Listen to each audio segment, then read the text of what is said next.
റഷ്യയുമായി Ukraine നടത്തുന്ന പോരാട്ടത്തിൽ Russia വലിയ തോതിൽ പ്രതിസന്ധി അനുഭവിച്ച ഘട്ടങ്ങളിലൊക്കെ കൂടെ നിന്ന ഒരു രാഷ്ട്രമാണ് ഇറാൻ. അതുകൊണ്ട് തന്നെ ഇറാന് പ്രതിസന്ധി വരുമ്പോൾ റഷ്യയ്ക്ക് കൈയും കെട്ടി നിൽക്കാൻ കഴിയില്ല. ഷഹീദ് ഡ്രോണുകൾ ഉൾപ്പെടെ ഇറാൻ റഷ്യയെ കൈമാറിക്കൊണ്ട് യുക്രൈനിലെ പല സ്ഥലങ്ങളും പിടിച്ചെടുക്കാൻ അവർക്ക് ശക്തി പകർന്ന നീക്കങ്ങൾ നടത്തുകയാണ്. ഖമനേയിയുടെ മകൻ ഇപ്പോൾ ഗുരുതരാവസ്ഥയിലാണ് എന്ന് പറഞ്ഞുകൊണ്ടുള്ള വാർത്ത വരുമ്പോഴും, അതുപോലെ നെതന്യാഹു കൊല്ലപ്പെട്ടു എന്ന രീതിയിലുള്ള വാർത്ത അത് സ്ഥിരീകരിക്കപ്പെടുന്നില്ല. ഇറാൻ മാധ്യമങ്ങളാണ് ഈ കാര്യം വെളിപ്പെടുത്തിയത്. ഇസ്രായേൽ അതിനോട് പ്രതികരിച്ചിട്ടില്ല. US അതിനോട് പ്രതികരിച്ചിട്ടില്ല. പക്ഷേ ഒരു കാര്യമുണ്ട്, നെതന്യാഹുവിന് ഇനി അധിക നാളുകളില്ല. നെതന്യാഹുവിൻ്റെ ഏറ്റവും വലിയ ആഗ്രഹം ഇറാനിലെ റെജീം ചേഞ്ചാണ്. അതിനുവേണ്ടി അമേരിക്കയുമായി എന്ത് വിട്ടുവീഴ്ചയ്ക്കും തയ്യാറായി നിൽക്കുകയാണ്. പക്ഷേ ആ റെജീം ചേഞ്ച് ഉണ്ടാവുകയില്ല. മുസ്തഫ ഖമനേയി അദ്ദേഹത്തിൻ്റെ അവശേഷിക്കുന്ന ജീവൻ വെച്ചുകൊണ്ട് തന്നെ ഇറാൻ കൃത്യമായി ഇസ്രായേലിനോട് കണക്ക് തീർക്കും. ഇസ്രായേൽ എന്ന രാജ്യം ശരിക്കും ഒരു ശവപ്പറമ്പായി മാറാൻ പോവുകയാണ് എന്ന താക്കീതാണ് മുസ്തഫ ഖമനേയി കൊടുത്തിരിക്കുന്നത്. അതിന് കാരണമാകുന്ന ചില സ്റ്റാറ്റിസ്റ്റിക്കൽ ഡേറ്റകളുമുണ്ട്.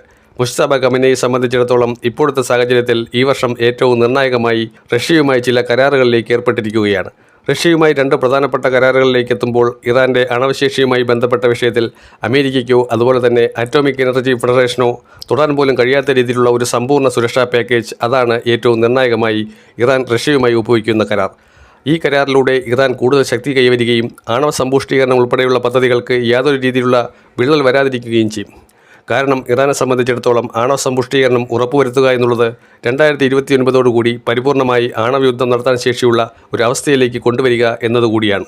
ഇപ്പോഴത്തെ സാമ്പത്തിക സ്ഥിതി അനുസരിച്ച് ഇറാന് ഫണ്ടിംഗ് ഉൾപ്പെടെ കൊടുക്കാൻ റഷ്യ അത്രമേൽ സുസജ്ജമല്ലാത്ത ഒരു അവസ്ഥയാണ്. കാരണം റഷ്യ ഒരു യുദ്ധം നടത്തി യുക്രൈനുമായിട്ടുള്ള പോരാട്ടത്തിൽ റഷ്യയ്ക്ക് കനത്ത സാമ്പത്തിക പ്രശ്നങ്ങൾ വന്നിരുന്നു. ആ സമയത്ത് പോലും എണ്ണ ഇറക്കുമതിയുമായി ബന്ധപ്പെട്ട് അമേരിക്ക റഷ്യയെ ഞെരുക്കാൻ ശ്രമിച്ചു. ആ ഞെരുക്കത്തിനിടയിലും ഇറാനെയും റഷ്യയും തളർത്താൻ ശ്രമിക്കുന്നതിനിടയിലും പല രാജ്യങ്ങളും അവർക്ക് സഹായവുമായി വന്നു.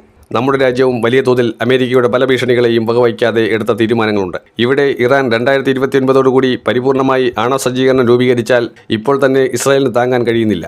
അപ്പോൾ ആണവായുധം പ്രയോഗിക്കുന്ന ഇറാനെക്കുറിച്ച് ചിന്തിക്കേണ്ട കാര്യമേയില്ല.